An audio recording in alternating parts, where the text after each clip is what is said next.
Hello, welcome back to Brandon Media Strategies. All right, today, what do we got in store? I got 5 things I want to talk to you about.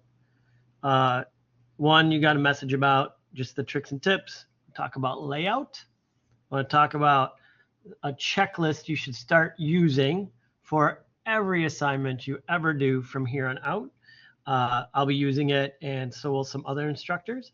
I want to talk about some typography things that I've seen happening, not just in this class, but in another class, and we got to start nipping things in the bud, stop doing them, and start changing our design habits.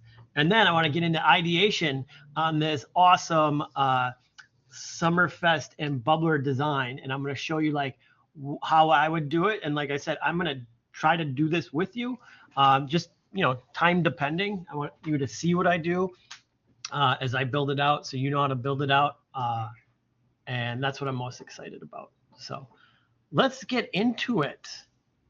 First off, tricks and tips. I sent this to everybody that I'm teaching, and I want you to start like making this a process when you work, when you open your computer and you start it up, that you are opening Adobe Creative Cloud first. Looks like this. The little symbol is this one right here. See that little rainbow? That is the base for all the programs. And what it's going to do is going to make sure that you're up to date on the programs. You can check over here, your apps, you're up to date, any downloads, because they'll send stuff out weekly, every couple of weeks. And so you want to make sure your programs are always up to date. The second best part is this one up here, this little F. This will work with fonts. And Adobe has a library of thousands of fonts that will automatically populate into here. And then once you install them, it will populate into every one of your Adobe programs seamlessly. No like messing around, no like trying to figure out stuff, and it will know instantly.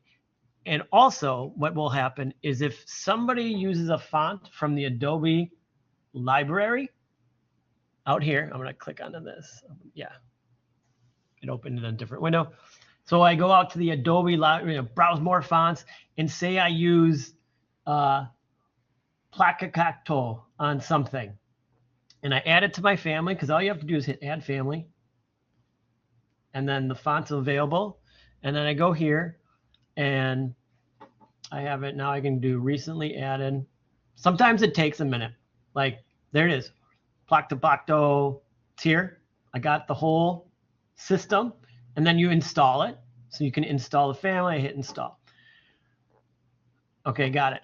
Now it's going to be available to me across the platform. All my Adobe products can use that font. If I were to share that file with you and you have everything open, Adobe will go out onto the internet, find you that font, and tell you, you need to download it. Here it is. And it will automatically do it for you. It sometimes takes a couple minutes, but it'll do it for you. So it's a great way to start using the Adobe resources and some of their cloud computing to keep everything straight in what you're working on. If you ever bounce around from one computer to another, or just even in your own stuff, you're like, why can't I find this? Just Adobe, use their Creative Cloud, make sure it's open, make sure your stuff is up to date, and then with fonts, you can check there. Super easy, super great way to work. And standardize. You start standardizing how you work. When I was an art director for like the 15 years I was doing that, and I still do it to this day. When I got to work, I turned on Illustrator, InDesign, and Photoshop, made sure that everything was clear, clean, how I wanted it, knew where all my panels and palettes were before I even started working. It was like like kind of setting the table before you eat. And I'd make sure it's all good. And then I'd sit down and be like, all right, let's jump into it. I got everything open. I don't have to stop and stall to do this, to do that. Oh, an update is needed. I checked all that before I even started. And then you can roll into working on things. The easier you make it on yourself to design, the easier it is to actually design. So if you start getting in some habits like that, it's just going to make your life way easier.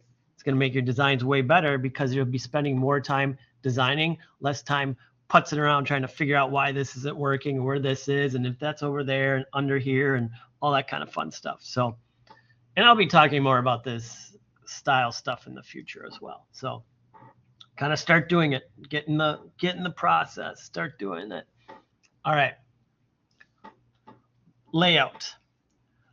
A ton of my projects in here are layout defined, meaning you will be building or getting layouts with specific sizes and margins and guides and everything. Those are built like that because that's what we do in the real world. You'll get, somebody will say we need a poster or we need a banner, and you'll go to that banner company or the poster company, whoever's going to print it, and they're going to say, all right, here's the list of it's 24 by 36. We want a 1/4 inch bleed. We want this big a margin. Stuff can't be outside of these lines and this line and that. And you have to do it exactly. And it's very much like I have in those assignments, because if you don't do it exactly, they're not going to check for you, or they're going to check and charge you, which is you get charged, not the client. They're going to print it wrong because they'll say, we gave you the exact instructions. And if you had, something outside the margins and it got cut off during the print process, it's not our fault, it's your fault. Then you have to pay for the fix, not the client. So it's like, if you make the mistakes, you have to pay for them. It's never the client. The client trusts you to do it right and to not mess it up. So we're talking about like the layout defined. The artboard, I'm not going to go through this for like 20 minutes, but I just want everybody to understand that, like, if I write back to you and be like, what's up with this? You have this over here, because I look at it. I'm going to open all of those native files and make sure you're doing it and you're labeling things and you know where your stuff is. It takes a couple minutes, but then you're guaranteeing that your designs are correct. And if they were to go to print, they're correct. So as we know, the artboard is that area that you design in. The full area design in, and it's the same. I think maybe Photoshop may call it a canvas or whatever, but InDesign, Illustrator, and Photoshop, all have artboards, and that's where the art goes. Simple. That's why it's called the artboard or the canvas. It all goes there. Bleed. When we are printing, when we're dealing with print work, we always have anything that we want up to the edge here, right up to the edge. Like, I want this image. We actually go past the edge. We bleed past the edge. The reason being is when the machine goes to cut your piece out, it is not exact. It's going to shift in a bit or out a bit, but you never know. And so what you do is you add bleed. Anything that you want up to this line should actually go past about a 1/4 inch or more. The documents will state how much bleed do you need to have.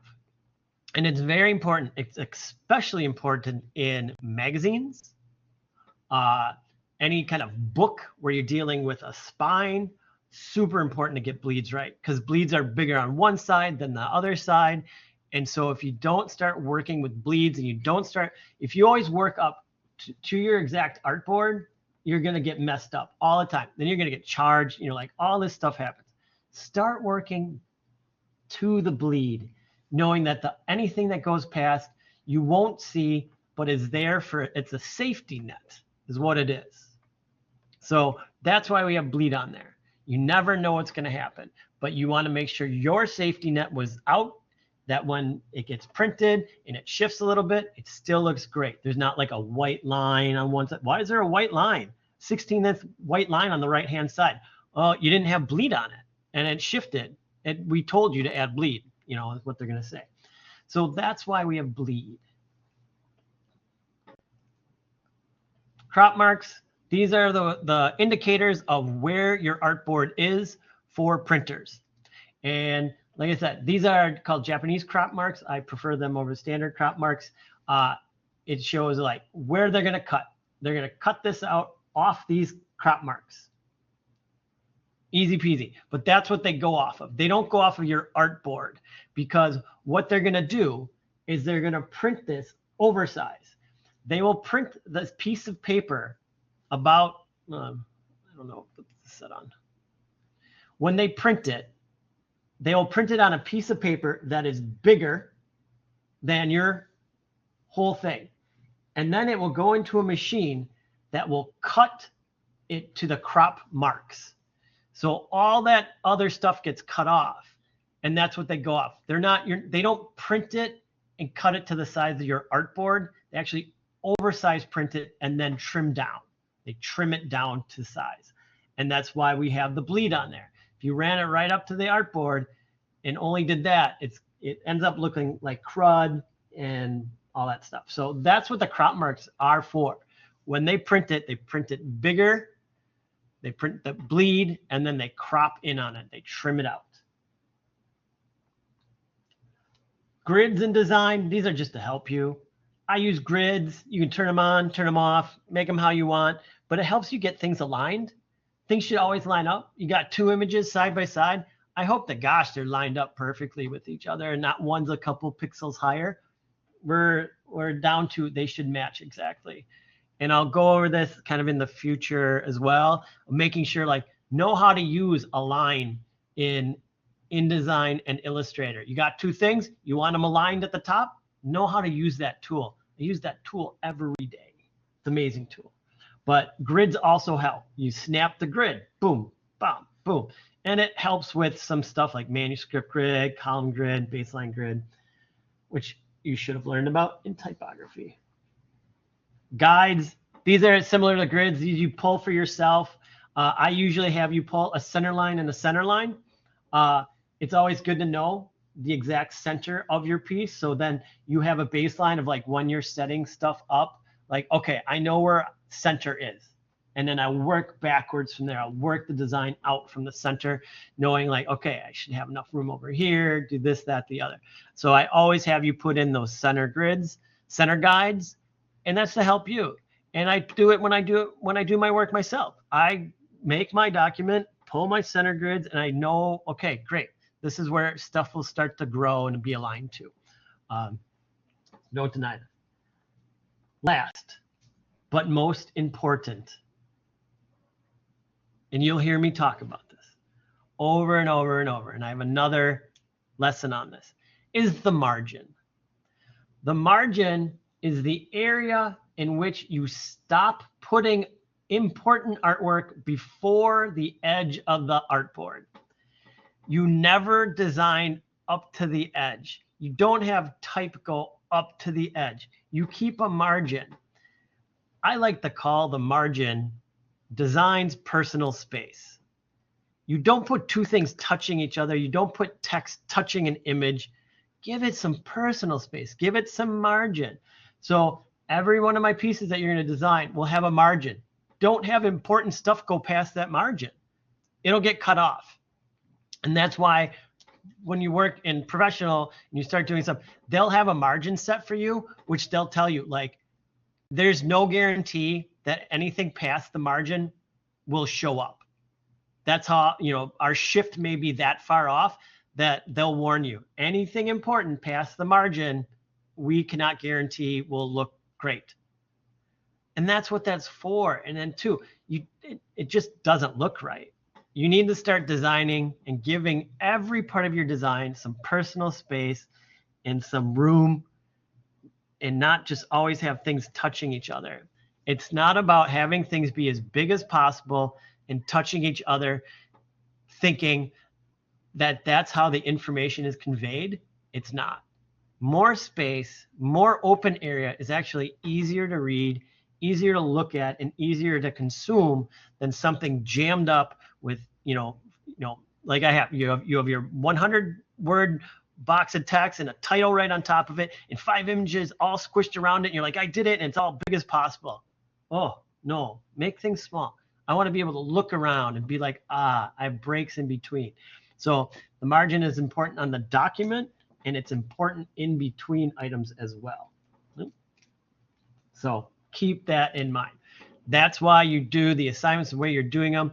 And we're starting to teach this sooner. So some of you may have missed this in 103, but it's now starting to be covered in 103, that you know what it is and you start to do it. Next one. I added this document for you guys to look at every time you turn something in. This was created by Kate Dundovin. Kate's going to start to use it. I'm going to start to use it. Craig's going to start to use it. And we may just call out numbers and be like, double check number 3 and number 6. And you'd be like, what? And you got to go back to this and be like, oh gosh, I had spelling errors and I had centered body copy. Like, okay, I can't do that. I got to stop doing those. And so we're going to start using it. So start looking through. These are so important to stop doing. And I'm going to cover off on 6 and 9 in a minute. I'm going to cover off on 6, 9, and 11 in 1 minute. But I put this in the week 1. Let me open it. Weekly lessons, week 1, project checklist. There it is. So you can double check. All right. Start to know that, like, those are like the no-nos. Like, stop doing this stuff. Go back, correct it, fix it. This is like the 20 things we most commonly see all the time that we're trying to make sure you stop doing sooner than later. Oh, look, see, widows. I covered off on widows and hyphens. 12 and 16 have already been covered off on in this class, so I never want to see those again. I should never tell you 12 and 16 need to be checked. All right. Last but not least, we're talking about margin and talk about type and how it should look. This is sometimes a standard text box I receive from students where you create a box and you put text in it and the text goes from top to bottom, side to side. There's no margin. Even if this was a text box within another, inside a design, you still don't do that. You'll need to have that beautiful margin, which would be like somewhere around here. You know, create some space around that design. So this is like what it shouldn't look like. And I got a couple shouldn't look like examples for you. So stop, like when you make, if you want a text box, you know, like a colored background that separate out the text from the background, go for it. But your text then goes inside and not edge to edge. And you'll see I have the perfect one at the very end. This is better, but it's still fairly tight. This is, you know, I drew that red line. I would say this is passable, but I may say to you, it's still a little tight. Create some room to breathe and see things individually as the design. All right. And like I said, I'm coming up on one. It's good. Because here's another no-no. All caps. You know, I'm zoomed out on this. I'll zoom in a little bit because I wanted you to see the black box. We don't typeset in all caps because it's darn near impossible to read. It's so hard on your eyes. Upper and lowercase was created for a reason. One, do you like a text or information sent to you in all caps? You're getting yelled at. Why are they yelling at me? I don't need, what is it? What part of this information is important? It's in all caps. So you're just purposely stressing to stress, and it's stressful. People don't like to read this. So if you start typesetting and you're like, I got this rad font and it's all caps, it is not a rad font. Pick something else. All caps is meant for titles. A single 2-3 words, like here on this one, visual, balance, and focus. Maybe just that is all caps, and the rest would be upper and lowercase. So stop all caps in body copy. No body copy, all caps. Yep. Here's the other one. The other no-no. Centered. We love, as beginning designers, centered text. We feel like it is calming, and we feel like, it's just like, so like, you know, left to right. It's perfect. It's another one. I want you, when you get home or when you're at home, look in every book at your house, every magazine, anything that has typography, and pick how many times you actually see center body copy. The only place you'll probably ever see it is in a poetry book, and even that's not right. Don't center it. I know you think it looks better. It does not, and it's very hard to read. You'll get more information on this later, but when your eye has to bounce around from endpoints and then end in this weird thing, it is very hard. There's a reason why novels or books aren't typeset in center text. It's just too darn hard to read. Title, fine. If the title is centered, then everything else is left align. This is center align. Left align is the normal one. So let's look at that. This is nicely typeset. It's got left align. I can read across, know where my line starts. I don't have to like jump around. It's not bunched up. I have plenty of room around each paragraph to rest, to look, to breathe. Your type, the bigger the type is, actually sometimes makes it harder to read. People don't need, 25-point font because you had the room to use it. No, you scale it to fit. People can read, again, novel 8-point font. That's normal. So don't think like bigger is better. We just want a nice and easy. We want big open spaces between items, not jammed up, not tight. This is what we're looking for. So, this too tight, loud. This is like, if you look at this, which I said was plausible, compared to this final one, this is just like so relaxing and easy on the eyes. And that's what we want, because we want people to read the information and not get frustrated with trying to read the information. So start, when you typeset and you do your little discoveries and everything else, how are you setting the type? It does not need to fill the entire space. It does not need to be center set. Just reduce it. Go small. It can be small type. It's okay. It's okay to have small type. We like it. People like small things. 8-point, 10-point, not 15, 18-point, unless it's a title. So those are the type lessons. And I'm going to start seeing this, and I'm going to start checking this, and you're going to start hearing about it.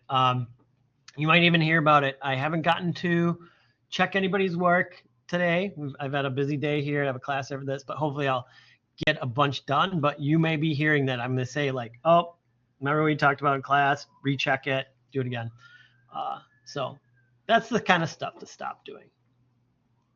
Thank you. I know it's like, man, he's harping on it, but we want you to design correctly is what we want. All right, let's talk about this bubbler project, hey? So you guys, I need 3 directions from you. And I'm gonna work on one. I'm gonna call it one direction. So it's the bubbler. The name of the game here, the big name of the game that you need to be, conscious of, is the title of this logo lockup, which is "Don't Burst My Summer Bubble Giveaway." That is the most important thing that we need to read within this logo while still having fun.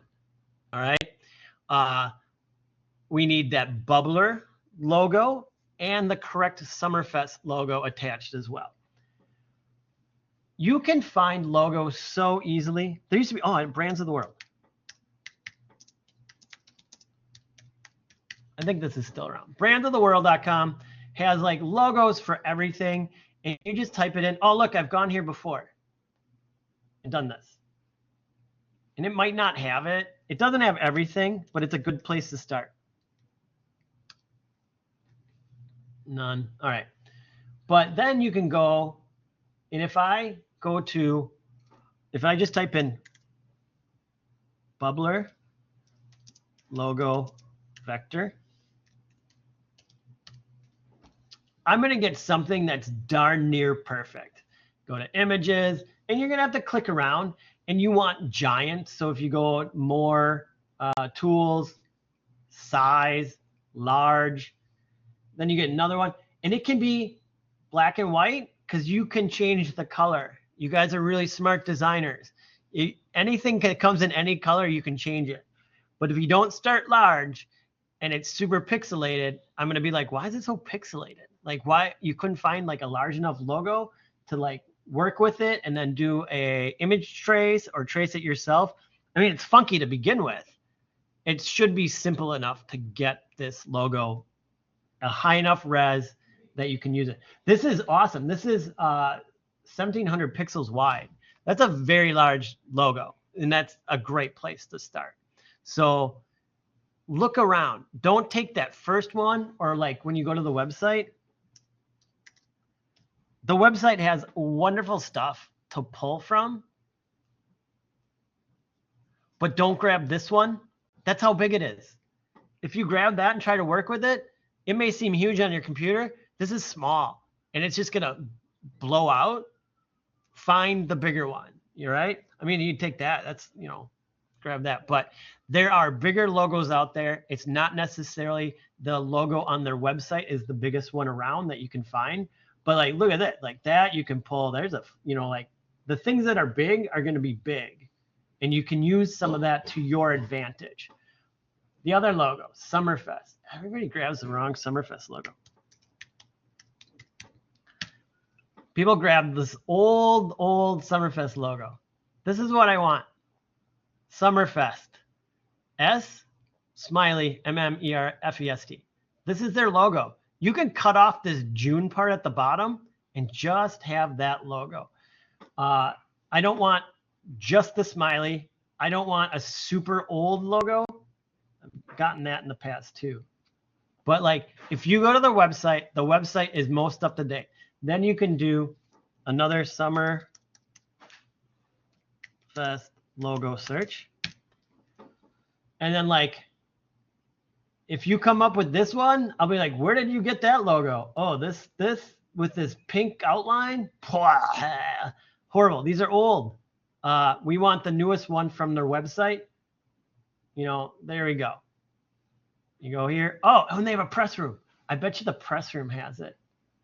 So when you see something like this on a website, sometimes that has all the stuff you need, like print, online, or trade, trade ticket application links. Once media credentials, media guidelines, PDF. Please have a link. No, sometimes they have links like here's our logo in a like super high res. They have media photos. You don't need the photos. You want the logo. But sometimes they actually give you the logos on their website to check out. So dig around. But that's the Summerfest logo you are to use. You will remove that lower section and just that Summerfest. So that's the logo. So the Bubbler logo along with the Summerfest logo, which are important, but not as important as the theme and reading Don't Burst My Summer Bubble giveaway. All right.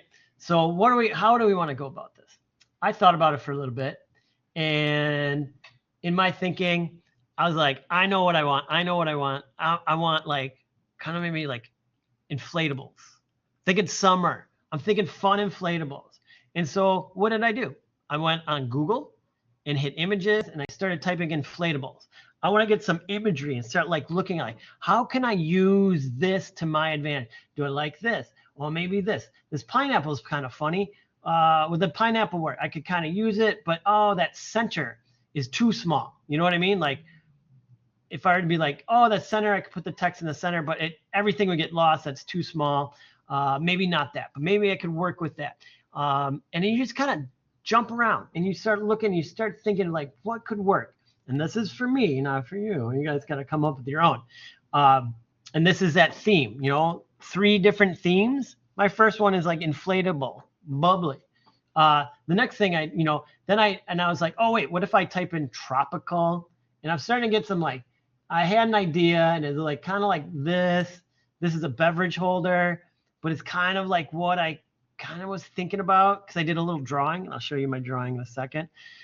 Along with this idea generation that I'm doing and trying to figure out like, what do I want for my theme? And literally this like an hour, it's not a ton of time, but you're just gathering assets. What do these look like? You're going to be referencing, because you can tell a mile away if somebody drew an inflatable and never looked at an inflatable in their life. Like, and I don't say like draw, but like when you try to simulate something, but you didn't use a visual reference, it shows. So start using visual references for everything you do.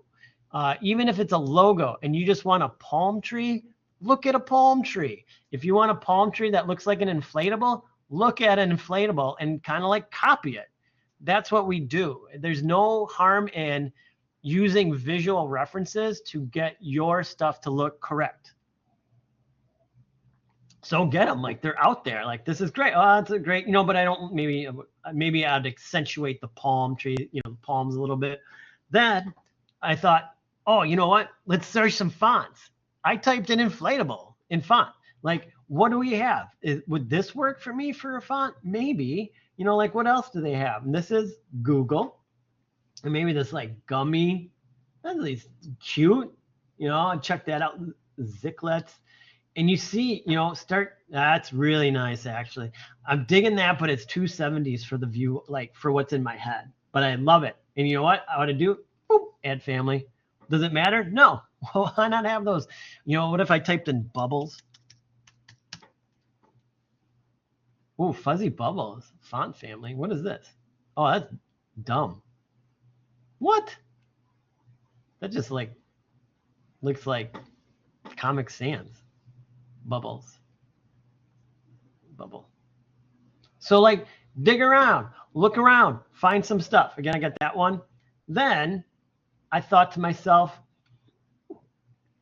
I know there's tutorials out there too. And I like this inflatable idea. What? I'm sure there's somebody, how to make an inflatable font. I literally just Googled that. And look right here, easy inflate 3D text effect. It's a 5-minute YouTube video. I'm going to watch it and maybe use it. Or maybe I won't use it for the font, but I'll use it to help make my like graphic look like it's an inflatable. Like, how rad is that? Super easy to find this stuff. And then like, is it 5 minutes? Here's a 2 minute. This one's even 2 minutes. This one's 7 minutes. You know what I mean? Like, there are resources out there to use to get what you want in the end. You're going to have to experiment and play around and have some fun. But this is the research part. Like, this is where, like, for your first logo, what's the theme of it? Where are you going? So mine is inflatable. And then I'm going to tell you, I want it to look like it's a little inflatable, but not too, maybe very 3D or maybe not too 3D. And then I'm going to do a bunch of stuff. I'm going to show examples, like I want like, here's some visual examples. And, I'm thinking about, like this flamingo may be a good one. I'll pull that in there. And I'm thinking about this, I like this guy, and I'll pull that into my design. I really wish the pineapple would work. I'll pull that into and this is all the research. You're showing the client, this is my thought directions for this process to get to my end all be all. So I start, I'm thinking, I got all this done. And I sort of did do this in reverse. I'm sorry, I lied. I did some in reverse, but I'm going to open my Photoshop file. And for me, I got to draw it out. I got to sketch it out. And I'm going to start in reverse, and then I'm going to go through like kind of more what I did. So I'm going to turn on my Mystic thing. And this is, so at first, this is literally what I thought. I drew this and I was like, the inflatable. And I drew the inflatable, looking down, and there's the donut hole inflatable. And I do not like that, but I kept it on there because all it was a starting point for me. I don't like it. Guess what? Beep, boop, boop. I erase it. It's dumb. It's not going to work. I don't want it. You know why? Because I was thinking it looks like a donut, and that's not what this is for. And I didn't even, and then I was like, oh, it could be the donut inflatable. And I didn't want that. So then, as fast as I could, I sketched out this. Come on, move up. Doesn't let me move. There we go. And I had to remember, so this is like the side view, and I'll sketch on this a little bit more. And I'll refine this, you know, like, beep, beep, beep, here's palm tree. We'll get that refined out. I'm not looking at it, that's why. You know, and I'll work with it. And now this is like the side, you know, like of the inflatable. And I can write really big then. The main point that we're trying to get across is the text. And then, so, and I could have like bubbler here, and I was trying to think about where to put Summerfest, and I think I'll put like, maybe just like Summerfest, you know, will be here, and bubbler will be above it, you know. And they'll share that. But this don't burst will be the funnest part of this, and this will be what people are going to look at. And then I'm going to like elaborate summer. Oh, don't burst my summer bubble. You know, and then I got to work on that. It doesn't fit. And then giveaway. And the giveaway is supposed to look like the reflection. And then, you know, if I want, I'll add like a little like water. So this is like the logo lockup for my idea. It needs work, but it's a solid grounding. And when I say it needs work, all what I would do for me personally, because I work a little bit more by hand and I'm not going to jump on the computer, is I would just simply, sometimes I'd just take a different color. Switch screens. Burgundy, you know, like burnt orange, something like that. And I'll just kind of maybe start to refine it and start to like be like, okay, so this worked good. Sketch up here, and I do like this, and I might have to reference this later. And I'm just going to start cleaning it up. And I know like there's a seam in the middle. And you know, I know all this because I've been looking at references, you know, of how these go. And I'm just going to kind of work, and like for the type, you know, the type may take a long time because I want it to fit the style. You just kind of go back and forth, and I can turn it on, turn off the back one, and like, okay, it's looking better, it's looking better. I'm getting closer because this one is cleaner than the last one. And then like, oh, maybe do I want like big, you know.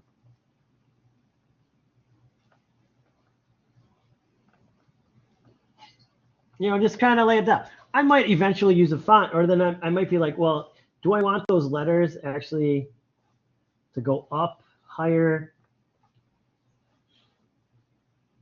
And this is where you know, you're thinking about the stuff now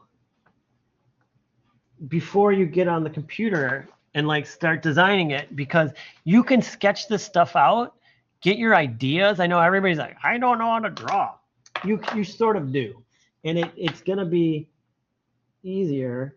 So I just change colors because I want that to be there. So then, and this again, like I may change this. There's ways to do this, but I want to make sure like things fit. It's gonna look great. I forgot the, you know, the semicolon, and that's what you do. And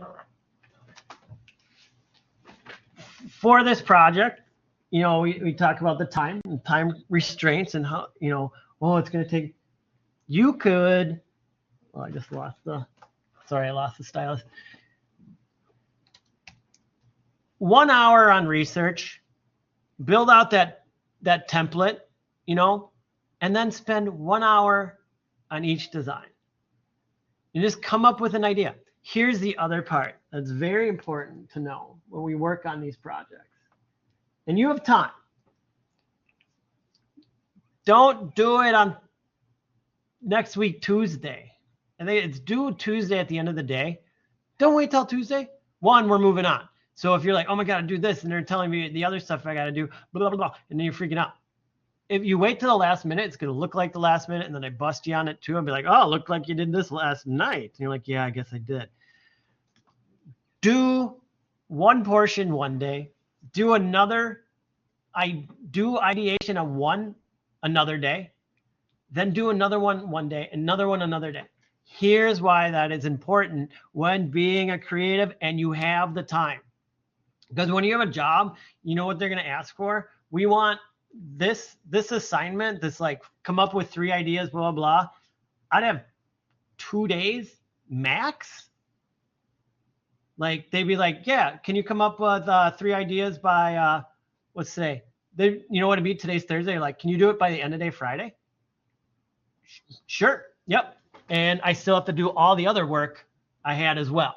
So you're never given like this glorious 1.5 weeks to do something like this. Take the time and spread it out. We think better and we create better when you take breaks. Your brain processes information that you took in now over hours and over sleep. So if you start on this and you get going and then you come up with your first idea, your first ideation, and then you put it away. You work on some other stuff, you do some other things, and you know what's going to happen? You're going to run across something and be like, oh, I should either adapt my idea and or I have a new idea that's even better and I want to redo it because it's more exciting. You have to give yourself the time when you have it to explore, to create. We can't leave it to the last minute. Oh, no. No, Joel, I work great under pressure. It's when the best stuff comes up. Yeah, you know what? You don't. You may think you work great under pressure. The reason why you think you work great under pressure is you're not giving yourself any chance to be creative. You're taking your first idea, you're knocking out, you're being done. Somebody else who like took the time and like had a week, you'd be like, oh my God, how'd you come up with that idea? They're like, because I thought about it for a while. I gave myself some time to sketch and do other things and think about it. I didn't wait till the last minute and then panically design it to get it out. You have like 5 days to work on this and it shouldn't take that long. Like I just, base design, so a quick mock-up, and then we're going to pick one of the 3 and you're going to develop it more and more and start adding new pieces to it. So work smarter, not harder, I guess is the way to do it. Don't wait till the last minute. Get the easy work done. Read that chapter, do that write-up, get that out of the way right now. Like start thinking about this. Start thinking about Bubbler. Start thinking about their clients in college and how much fun you can make this like super logo lockup that's going to be then placed on vehicles and box art and posters and everything to become an entire campaign based around this single idea. Any questions, comments, or concerns?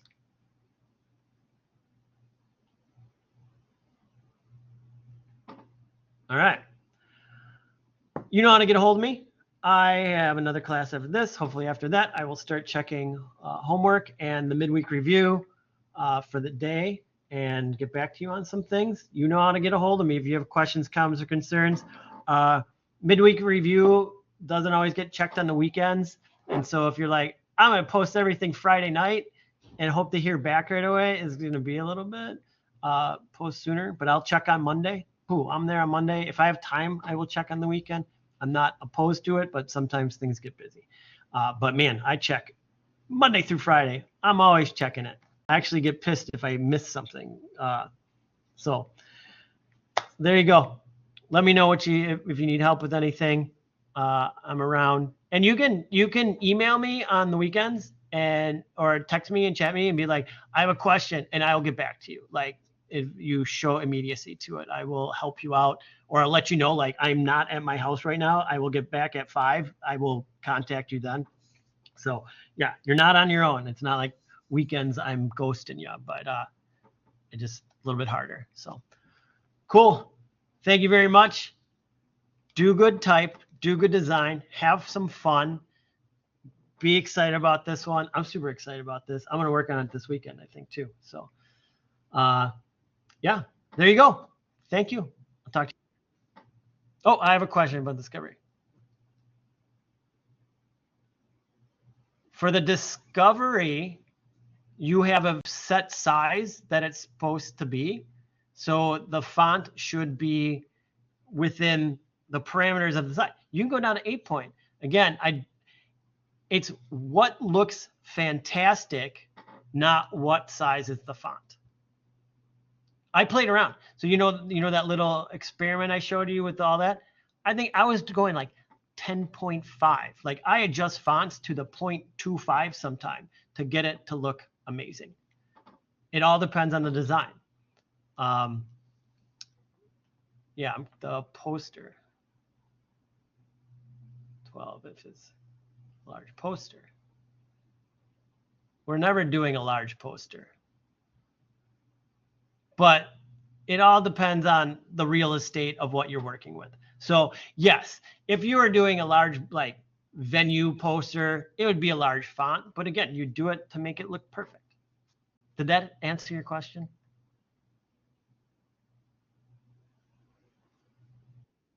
Okay.